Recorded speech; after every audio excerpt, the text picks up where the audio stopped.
Hi.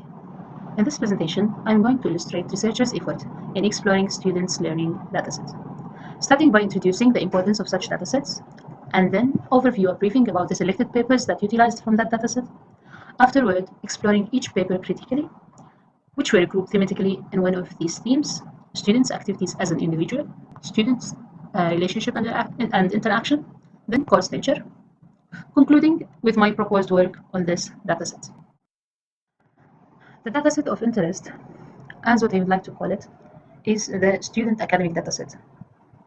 It is the one that's related to their educational progression, either the one that's extracted from the learning management system or exported from admission records, of course, including the pre-admission ones, or a meshed set of both. The importance of this dataset is mainly characterized in enhancing the quality and the level of pedagogic process in a way that will be beneficial for students, instructors, administrators, and learning institutions and platforms. It's really important because it could help in improving and analyzing student performance by being able to predict their future learning performance and learning outcomes and provide the needed assist at the earliest possible. It's also helpful for the management and the allocation of resources and the syllabus and the courses and the enrollments. Also, it's important for improving the learning style as needful by assessing and understanding student relationships and learning behaviors. So that's only some of the famous use cases that reflects the importance of such datasets. Therefore, I combined the research papers into three themes based on three influential factors that might affect student performance, which are student activities as an individual, student relationship and interaction, and course nature. In the first theme, as you know, students themselves and their related activities are considered the best source of information and good indicators about student performance, where by analyzing their behavior or learning progression, their performance could be predicted as well, like if they will fail or be at risk of doing so, such that the needed help could be provided and offered in order to help them in program completion. That will not result in only helping the students, but also the program's administrators who can guarantee their student retentions. They can have also a clue in how to improve the quality of learning environment and therefore improve their profits and reputation.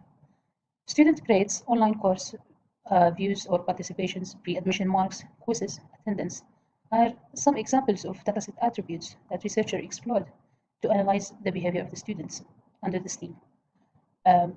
Either if they were residence students, students who are available in a campus or in institutions, or those who are learning remotely, like the distance learner. However, such analysis was sought by different papers for different aims using various data analysis techniques, as what we will see shortly under these themes.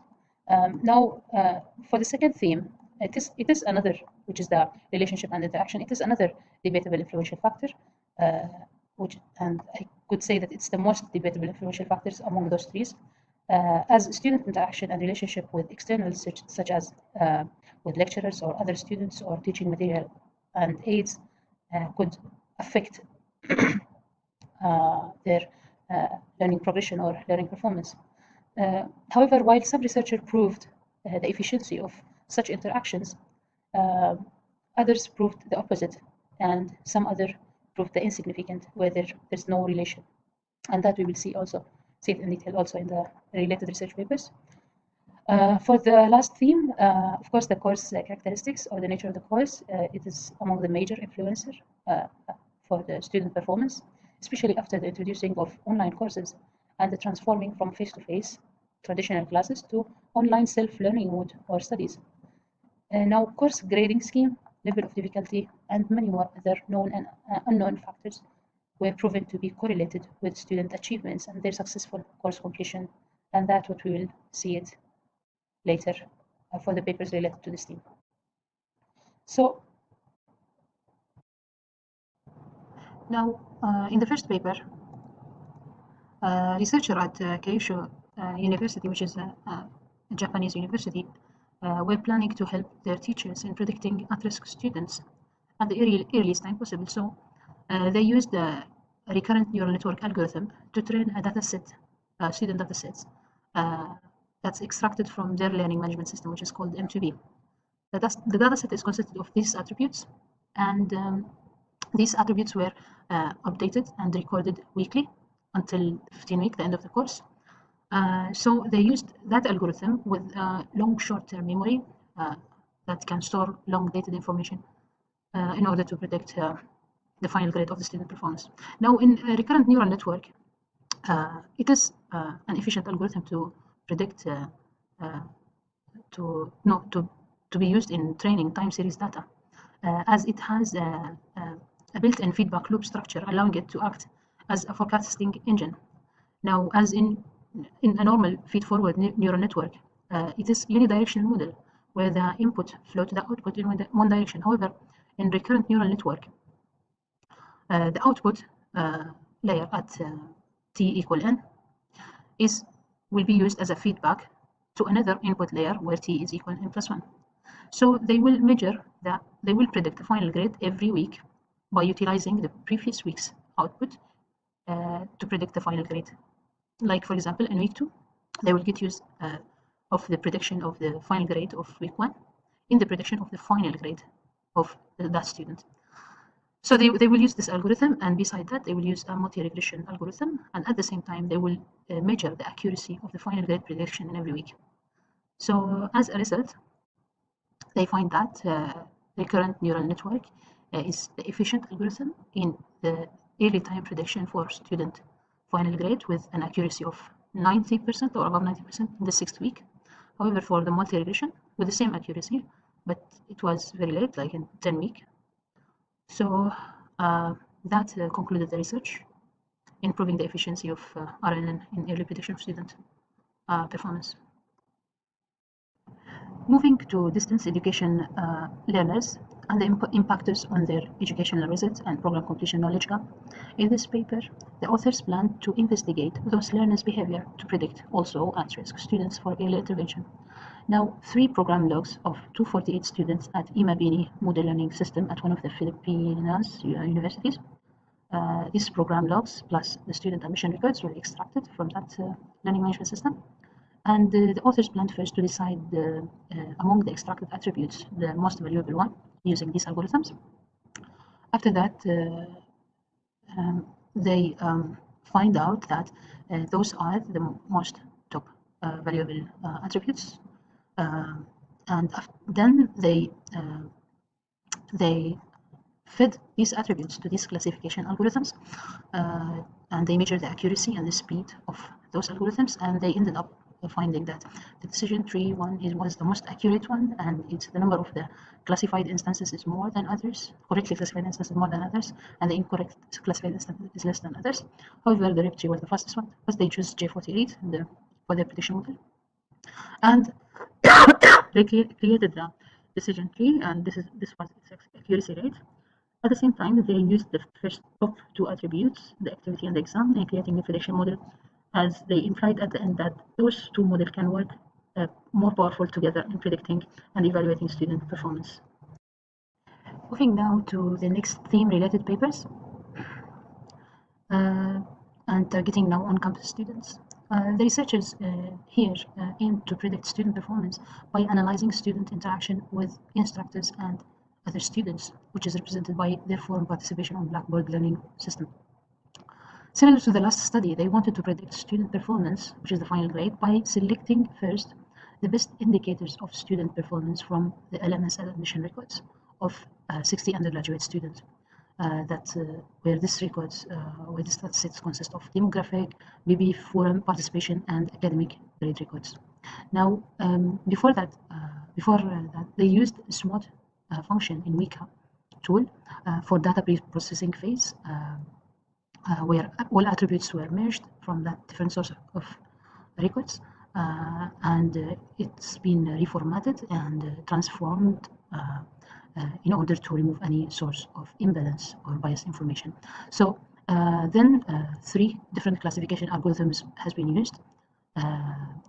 This has been used to see which are the attributes that are repeated or selected, top selected attributes in these algorithm, as those attributes will be considered as the best attributes from their point of view. So after at the end of this process, they find out among 38 attributes, they found the GPA test average, and those the rest of the attributes were the most selected one. And after that, they fed those attributes and they measured its accuracy and different accuracy algorithm using also 10-fold cross-validation test. And they found that the naive Bayes algorithm was the most accurate one, and they used it to create the prediction model for the students' final grade. And that concluded their work. And at the end, the researcher implied that they're willing in predicting students who may fail and stressed to the importance of the role of the instructor in boosting the student performance by being more interactive with them and provide them the proper guidance. Also, they suggested marks allocation for forum participation so students will be more interested in using it, thus boosting more their performance. And that's the end of their contribution. However, in this paper, the positive impact of interactivity was proved indirectly, as their main focus was to investigate if learning management systems have enough interactivity features that simplify learners' interactions and subsequently boosting their learning outcome. So to figure that out, they were aimed to answer the following research question. The first one was, what are the student opinions about the content management system? And the second was, how is their perceptions or answers to this, the first question, associated with the student actual use of LMS system and their educational performance. So to answer these questions, they gathered the information using from two sources. The first source was the student themselves, and through questionnaires.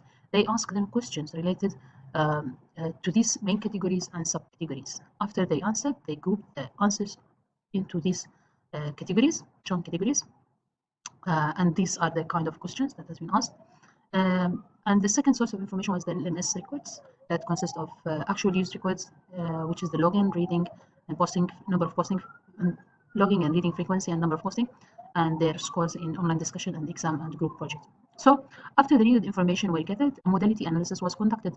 A modality analysis, it's a sort of two-tier framework, multi-regression analysis, and it's conducted between questionnaire answers, which is a student's self-reported use of LMS, and they were acted as an independent variable, and the mediators, which is here in our situation is the actual use records, and the student performance that's acting as a dependent variable.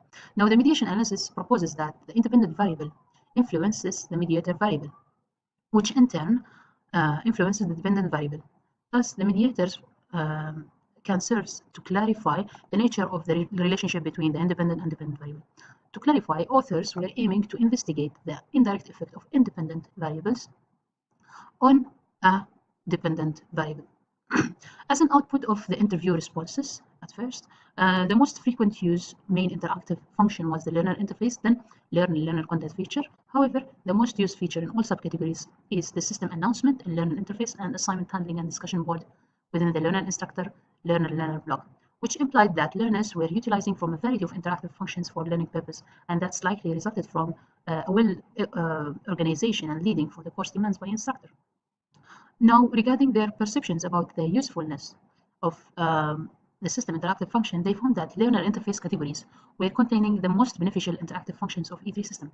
However, the most function in all categories that were perceived as a major usefulness were also assignment handling function under the learner instructor learner category, and system announcement function in within learner interface block, and then assignment completion in learner self block, which reflect that their perception were originated from their educational objective. Like, for example, if their studying required that function, they consider it as a useful one. Now, moving to the results of LMS logs, the gathered LMS logs, they found that the login attempts was the highest, has the highest frequency, followed by the posting on the discussion board, number of posting, and then the reading frequency. Now, after the initial descriptive analysis of the questionnaires responses and extracted LMS logs, the core two-tier mediation analysis results proved generally that there is a positive impact of student self-reported of E3 system use and their actual use record on student online performance. And however, it was indirectly for some features of the first and directly for all attributes of the second. In summary, students' online discussion score was directly influenced by student self-reported login frequency and by self-reported frequency of using interactive learner instructor and learner interactive function, and all actual user code served as mediators between self-reported logging and online discussion score. As it's clear here, where the arrow means that an independent variable has a positive, significant, and direct effect on a dependent variable. Additionally, number of posting was considered a mediators between self-reported frequency of using learner interactive function and online discussion scores. However, for the case of exam and group scores, the only change is that there is no direct significance impact between them and the learner instructor. However, the rest of the relation in online discussion score were the same in exam and group scores.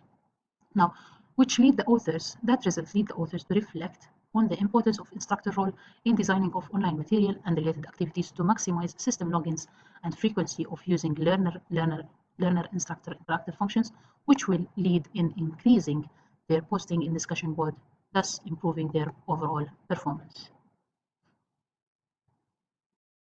Moving to the next paper, where the authors here had a degree of uncertainty about how important students' online participation on students' grade.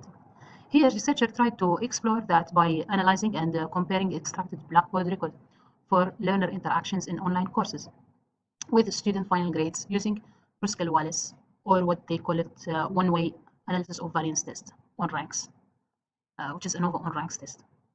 That extracted Blackboard logs consisted of students' access heads into different Blackboard functions. However, they were grouped into the following main attributes.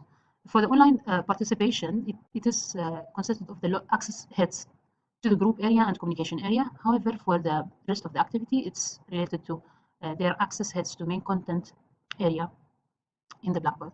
So in this analysis, the mean of the overall students' online participation in different grade group, which were high, medium, low, and failed, were calculated. Therefore, the authors presumed that if online participation was an efficient educational aid, the maximum the mean of online participation heads would be for the students in the high grade group. Though the results were not very encouraging, as Blackboard online participation has no significant impact, besides, when they analyze all the Blackboard heads in totals corresponding to the student final grade, they found that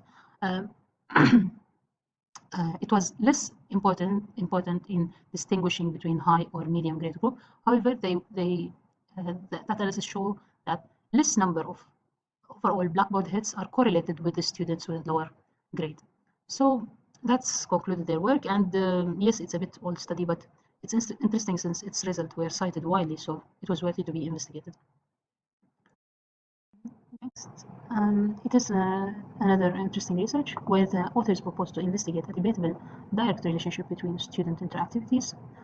That's illustrated by the interactivity between student and teacher and student himself, and a successful learning outcome, regardless, of course, of how the course is being taught. So they plan to explore that debate by answering these three questions.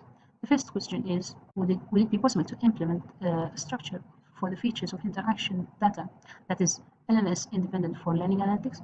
If the answer is positive, is there any relationship between student interaction and his academic outcome? And if yes, does the relationship depend on the interaction mode of the taking courses, like face-to-face or online courses?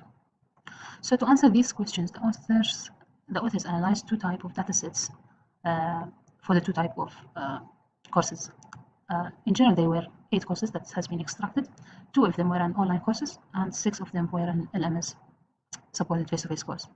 So before that, they searched the literatures for the different categories that interactions can fill, and they ended up with these 3 categories, and they asked the expert reviews to relate the 140 extracted interaction attributes to one of these categories. So resulting in having more than 94% of LMS interaction fill under the 3 types of category. So by that, authors answered the first question and succeeded in improving the availability of more than one category for system-independent feature for learning interaction that can be utilizable in LMS data analysis. Then the attributes were tested using bivariate Pearson's correlation test and a backward stepwise multiple linear regression, where the last is, it's a linear regression, but it will eliminate the insignificant variable values and exclude them. So it was applied between the extracted interaction attributes and student final grade to find the most significant variable. So as a major outcome, As you can see here, the course 7 and 8 are the online courses, and the rest are the face-to-face one. So they discovered that the LMS usage behavior in the two different courses mode were almost the same, as you can see. However, they found a significant relationship between various types of interaction and the student learning outcomes for online courses only. Besides, the author pointed to the importance of teacher existence and the content for active participation to excel the learning operations and results. However, students' interaction were less significant compared to student-teacher ones, but the researcher outweighted that to the way the course were designed. Another interesting paper. Now, as explored in the previous slides, in certain situations, researchers have pointed to the fact of the importance and the insignificance of student interaction between each other. But here, researchers plan to investigate when such interaction can be negatively correlated with student performance. So they hypothesized that less enrollment and huge communication between students from one hand and between the lecturers from the other were major aspects of completing the online courses successfully. So to figure it out, they extracted LMS dataset that contained students' time spent in learning management system, interactive elements in 349 online undergraduate courses, which is a 2-year length course, from 6 institutes. And the main examined interaction features or independent variables or indicators were the time spent by the students and lecturers in homepage, gradebook, email, and discussion area. So those variables and students' outcome were analyzed using an algorithm that's called structural equation modeling, SEM, which require the conduction of multiple regressions simultaneously for significance measurement to establish relationship among variables.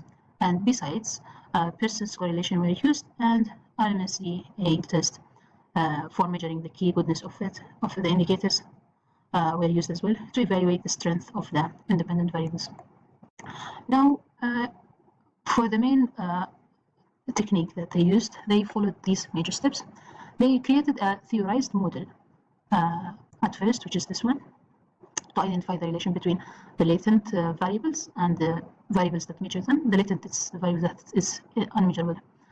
Then they created the path diagram for that model where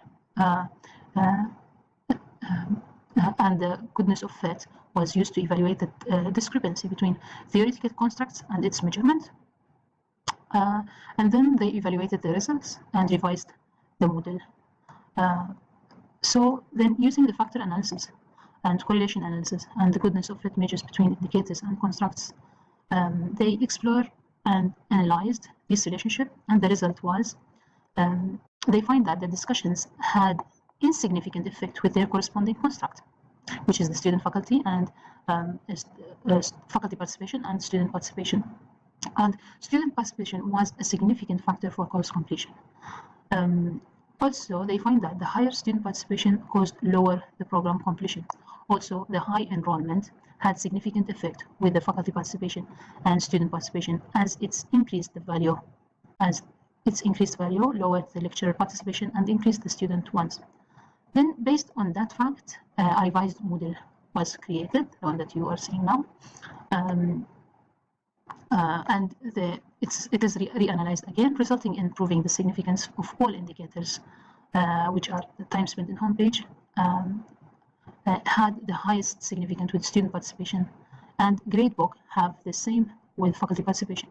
Last, student participation was in significance state with course completion. Therefore, course completion, faculty and student participation, and enrollment size correlated with each other as hypothesized. So the revised model was a valid illustration for the selected dataset. So as a result of, so the author's implication about this result was mainly focused to course administrators.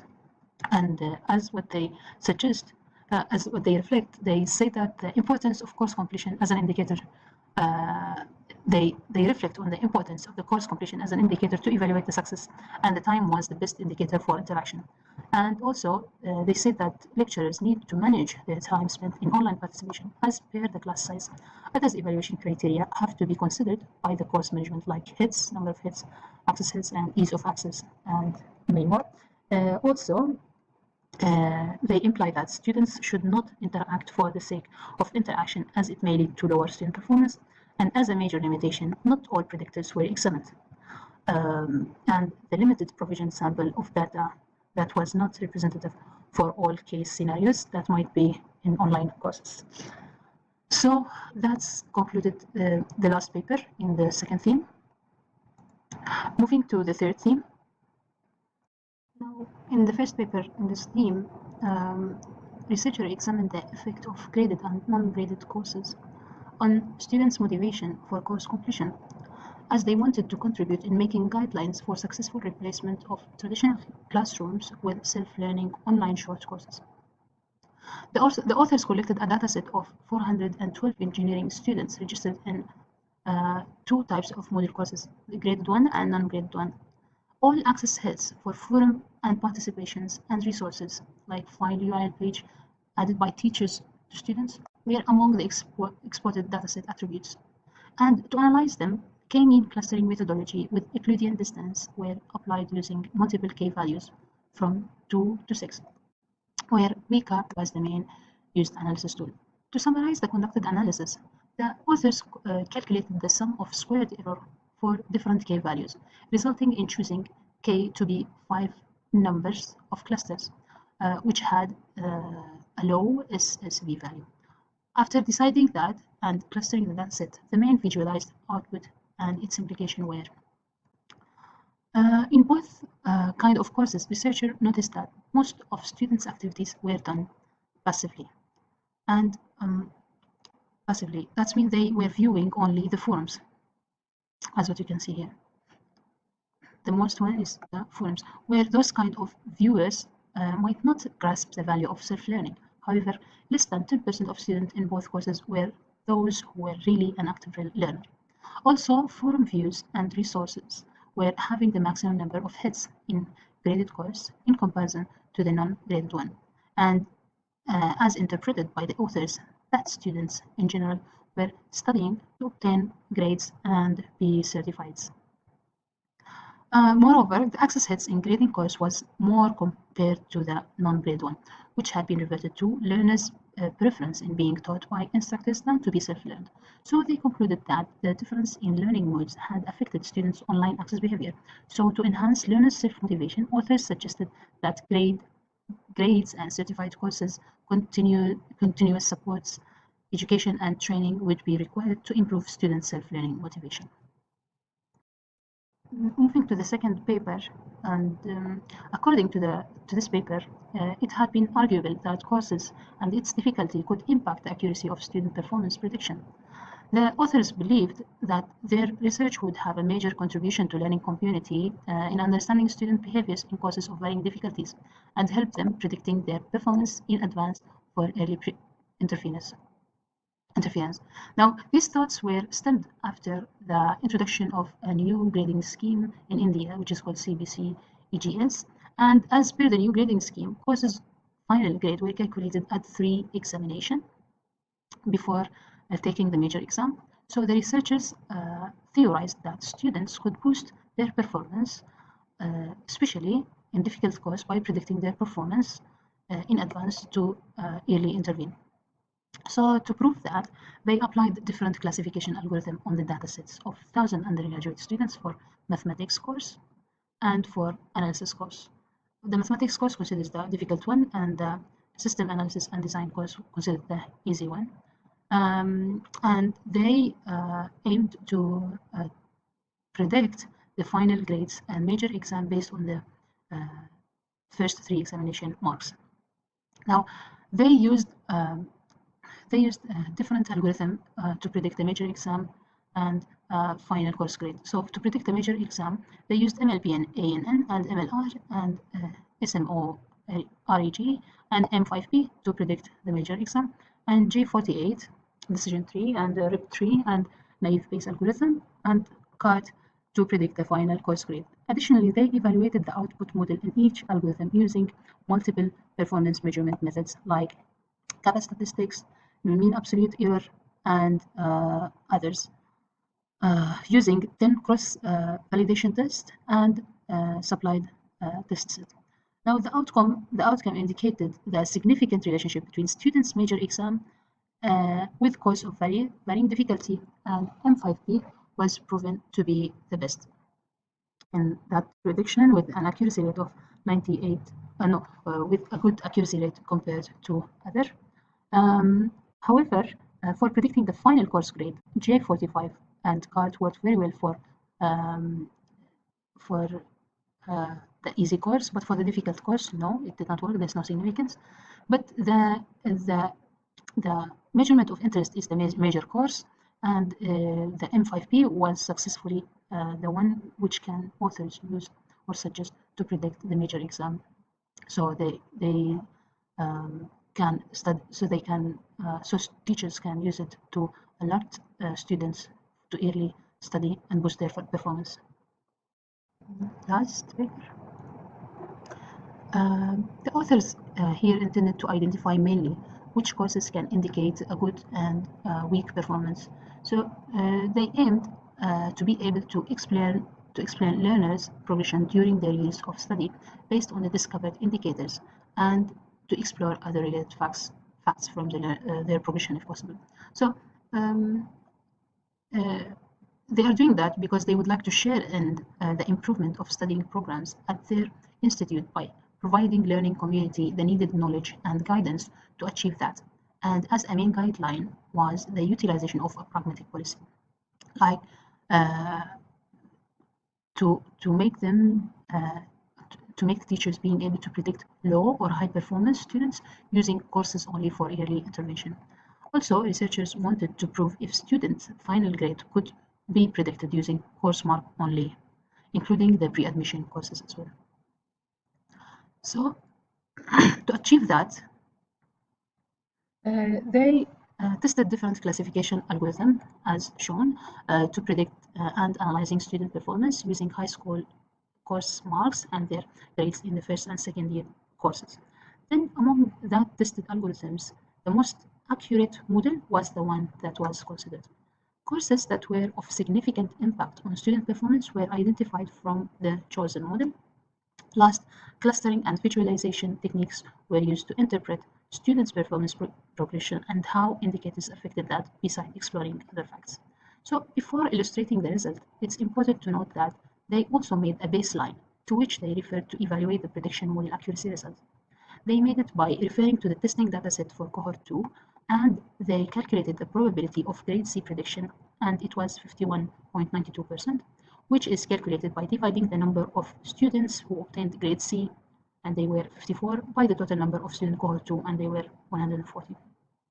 Now, after producing and testing the classification algorithms to predict student final grades, the evaluation results with an accuracy rate that is greater than a baseline is resulted, and therefore authors concluded that marks only could be used to build acceptable final grade prediction model.